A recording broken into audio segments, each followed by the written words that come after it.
Hi, I'm Bill Sargent with your weekly 3-Minute Memo. Last week, the Affordable Health Care Act, better known as Obamacare, turned 2 years old.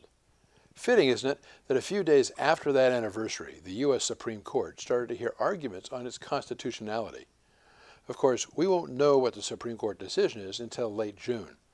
But from the questions being asked by the justices, there seems to be a good chance that that law will be thrown out.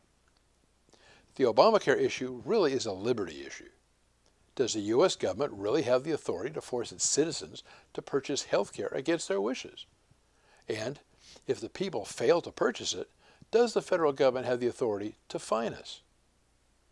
If this law is allowed to stand, there will be no limit to what the federal government can force us to do.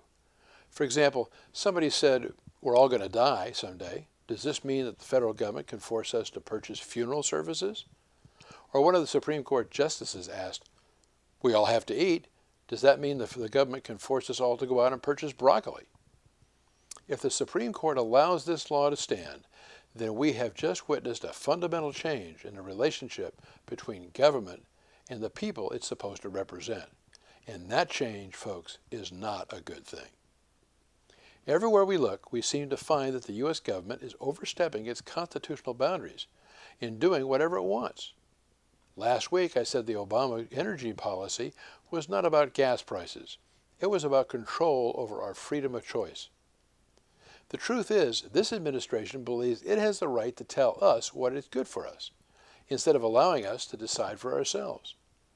The Obama administration wants to control every aspect of our lives, and frankly, if the nation is to survive, we need to stop this administration and stop them now. If we allow them to continue, then we have given up the right to make decisions for ourselves, and the loss of this freedom will destroy everything our forefathers fought for. Let me give you another example. About 2 weeks ago, I pointed out that there seems to be a possible move by this administration to use the IRS for political purposes. There have been reports that liberty groups and Tea Party groups are getting letters from the IRS asking them for over 80 questions, detailed questions, and requiring them to respond within 2 weeks or face the possible loss of their 501c4 tax-exempt status. Senator Cornyn and others have asked the IRS to explain their actions, and I have asked the chairman of the House Ways and Means Committee and its Oversight Subcommittee to hold formal hearings to determine whether conservative groups are being targeted by the IRS. If what is being suggested is really happening, it's just one more example of our federal government wanting to be in control of our lives. Folks, the government is supposed to be responsible to us, we the people, not controlling us. And yet time after time, we see our government chipping away at our freedoms.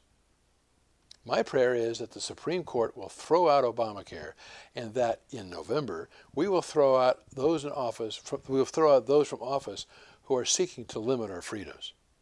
In the meantime, I praise God for people like Attorney General Greg Abbott, who's fighting to protect our individual liberties. I'm Bill Sargent, and I want to represent you, the people of the 14th Congressional District.